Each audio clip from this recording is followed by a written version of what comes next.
नेता बेरोजगारी, अग्निवीर और किसानों के मुद्दों पर बीजेपी पर वार कर रहे। सभी पार्टियां और नेता लोक लुभावन वादों की भी खूब बौछार कर रही हैं। अब समय यह जानने का है कि आखिर जनता को किन मुद्दों, किन आरोपों और कौन से वादों पर यकीन हो रहा और किन पर नहीं हो रहा। इस सवाल के जवाब में छिपा है कि हरियाणा में अगली सरकार कौन बनाएगा।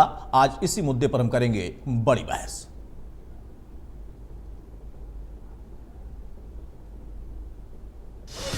कांग्रेस की सरकारें चलती थी, एक मुख्यमंत्री आता था तो एक जिले का काम होता था और भ्रष्टाचार बढ़ जाता था।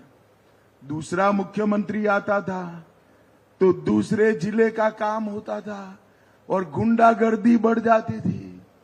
भाजपा की सरकार आई, पूरे हरियाणा की सरकार आई, 36 बिरादरी का विकास करने का काम हमारी भारतीय जनता पार्टी ने किया और ये 10 साल के अंदर हरियाणा में भ्रष्टाचार का नामो निशान समाप्त कर दिया।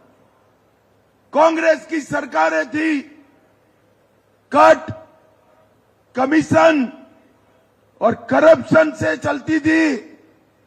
डीलर, दलाल और दामादों का राज चलता था। भाजपा सरकार में ना डीलर बचे, ना दलाल बचे, दामाद का तो सवाल ही नहीं है। हमने सबसे पहले ये संकल्प लिया है कि जो 8 अक्टूबर के बाद हमारी सरकार हरियाणा में महिलाओं के लिए ये संकल्प लिया है, लाडो लक्ष्मी योजना बना करके कि 8 अक्टूबर के बाद हमारी सरकार हरियाणा की महिलाओं को 2100 रुपया पर मंथ देने का निर्णय हमारी सरकार ने किया है। हमने यह भी संकल्प लिया है, जिस तरह सोनीपत के अंदर IMT लगी है, आपके दिशा निर्देश में, आपके नेतृत्व में हरियाणा के 10 जिलों में नई MT बनाने का भी संकल्प हमने लिया है। जबरदस्त समर्थन मिल रहा है, लोगों ने मन बना लिया है। हरियाणा में कांग्रेस की सरकार बनने जा रही है। नहीं, सदा ही इकट्ठे थे कांग्रेस की नेता, ये तो आप लोगों की बनाई हुई कहानियां थी, तभी कांग्रेस में कोई मतभेद नहीं। बड़ी बहुमत से कांग्रेस की सरकार बनने जा रही है। अपनी उपलब्धि बताए, 10.5 साल की एक भी उपलब्धि है इनकी। माहौल बहुत बढ़िया है और भाजपा के खिलाफ है, कांग्रेस के फेवर में है। लोग कांग्रेस की ओर देखते हैं। हमें पूरा विश्वास है, जैसे जैसे लोगों से बातचीत होती है, लोगों का रुझान हम देख रहे हैं, कांग्रेस की सरकार बढ़िया ढंग से बनेगी। के गृह मंत्री दावा कर रही है कि परिवर्तन की लहर इस वक्त चल रही है। बीजेपी से लोग निजात पाना चाहते हैं। बीजेपी का कहना है कि ऐतिहासिक जीत के साथ तीसरी बार हम सरकार भी बनाएंगे, लेकिन बाकी जो दल है वो भी अपना दावा कहीं पीछे नहीं कर रहे। वो भी कहते हैं कि क्षत्रप पार्टियों के बिना इस बार कोई सरकार नहीं बनेगी। इस बार क्षत्रप पार्टियों की भूमिका बड़ी होगी, निर्दलियों की भूमिका बड़ी होगी और साथ में जिसकी भी सरकार बनेगी उसमें किंग मेकर की भूमिका में क्षत्रप पार्टियां होंगी।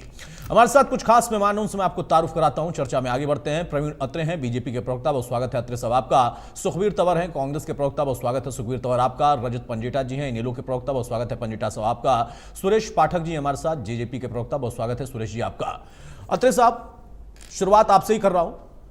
जो तीसरी बार ऐतिहासिक सरकार बनाने का आप दावा कर रहे हैं, कांग्रेस सिरे से खारिज कर रही है और हुड्डा साहब ने बड़ी बात कही। उन्होंने कहा कि सिर्फ मीडिया ये बातें बनाता था, कांग्रेस में कोई खटपट नहीं थी। देखिए, ऐसा है कि भूपेंद्र सिंह हुड्डा का ये बचकाना बयान सुन के मुझे लगता है कि आपके दर्शक भी हंसेंगे, प्रदेश की जनता भी हंसेगी, क्योंकि ये सबने सार्वजनिक रूप से देखा कि इस तरह से कांग्रेस के कार्यकर्ता ने कुमारी शैलजा के बारे में जाति सूचक शब्द कहे, किस तरह से कुमारी शैलजा के बारे में उनका अपमान किया, ये हम सबने देखा है। और जैसे जब इनके प्रदेश अध्यक्ष अशोक तंवर होते थे, वो भी हम सबने देखा था कि कैसे उनकी पिटाई की। वो हॉस्पिटल में एडमिट रहे, हुड्डा साहब तो उनका पता लेने भी नहीं गए।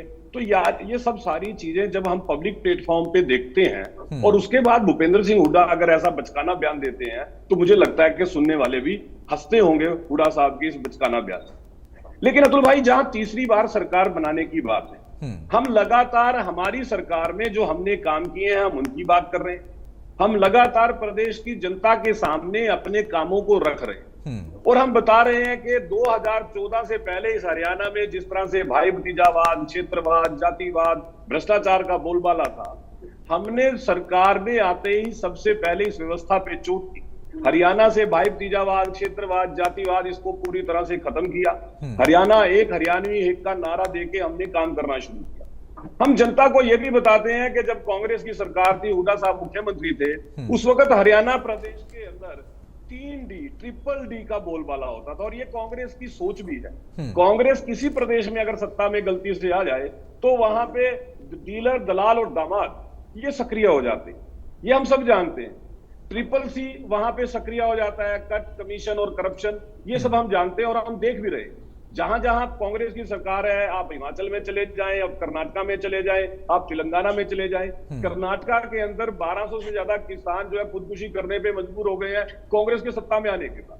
तो जिस राजनीतिक दल की सोच इस तरह की रही हो, जो राजनीतिक दल दलित विरोधी है, पिछड़ा वर्ग विरोधी है, जो राजनीतिक दल आरक्षण खत्म करने के ख्वाब पाले हुए है, ऐसे राजनीतिक दल को प्रदेश की जनता नकारेगी, ये हम सब जानते हैं। लेकिन इसके साथ साथ हम जब ये बताते हैं कि साहब जब हुड्डा साहब सत्ता में थे, इस प्रदेश का किसान बुरी तरह से परेशान था, उसकी फसल नहीं खरीदी जाती थी, मंडियों में 10-10 दिन उसको पड़ा रहना पड़ता था, तब जाके उसकी फसल की खरीद होती थी। और अगर हम आंकड़ों पे नजर डालते हैं तो हम पाते हैं कि हुड्डा साहब के समय में किसान की मात्र 50% धान की खरीद होती थी और किसान की फसल का पैसे के लिए किसान को 2-2 महीना वेट करना पड़ता था। हमने ऐसी व्यवस्था बना दी कि किसान की फसल का एक एक दाना एमएसपी पे सरकार ने खरीदना शुरू किया। 72 घंटे के अंदर किसान की फसल का पैसा किसान के खाते में डालना शुरू किया और अगर किसी कारण से 72 घंटे से लेट हो जाए तो किसान को 9% ब्याज देना शुरू किया। एक व्यवस्था वो थी, अगर किसान की फसल नेचुरल कैलामिटी से खराब हो गई तो किसान को खराबे का पैसा नहीं मिलता था। कांग्रेस सरकार में 2 रुपए का चेक, 5 रुपए का चेक ये किसान भाइयों को दिया जाता था मुआवजे के नाम पे। और ये सब हमने पब्लिक प्लेटफॉर्म में ये चीजें, ये किसी से छुपी हुई नहीं है। अगर कोई भी मित्र चाहेगा तो वो सर्च करके सोशल मीडिया पे आज भी उन चेकों की फोटो निकाल सकता है जो हुड्डा साहब के समय में किसानों को दिए गए थे। लेकिन जैसे हमारी सरकार आती है, हमने किसान की खेती को जोखिम फ्री करने का काम शुरू किया। सबसे पहले हमने ये निश्चित कर दिया कि किसान को मुआवजे का 500 रुपए से कम का चेक मिलेगा ही नहीं, ये कानून बना। दूसरी बात कि किसान जिस मुआवजे के लिए लड़ता था, क्योंकि हुड्डा साहब के टाइम में 6,000 रुपए मुआवजा, फिर वो 9,000 की बात हुई, फिर हुड्डा साहब ने 10,000 का वायदा किया लेकिन दिया नहीं और हमने किसान को 15,000 रुपए प्रति एकड़ मुआवजा देना शुरू किया। नतीजा ये हुआ कि किसान को लगभग 13,500 करोड़ रुपए का मुआवजा भारतीय जनता पार्टी की सरकार में हरियाणा प्रदेश के अंदर दिया गया, जबकि हुड्डा साहब के 10 साल के कार्यकाल में ये मात्र था 1158 करोड़ रुपए। आप अंतर देखिए कितना बड़ा अंतर। हमने हरियाणा प्रदेश का चहुमुखी विकास किया, हरियाणा प्रदेश की स्वास्थ्य सेवाओं के अंदर एक बदलाव किया, हर जिले के अंदर मेडिकल कॉलेज इसके ऊपर काम करना शुरू किया। हरियाणा प्रदेश के 15 जिलों में मेडिकल कॉलेज फंक्शनल है, ये हमने सुनिश्चित कर दिया। तो जो बदलाव, जो काम हरियाणा प्रदेश में भारतीय जनता पार्टी की सरकार ने किया, हम वो काम जनता को बता रहे हैं। और साथ साथ कांग्रेस से ये भी पूछते हैं कि आप अपने जो जिन प्रदेशों में आपकी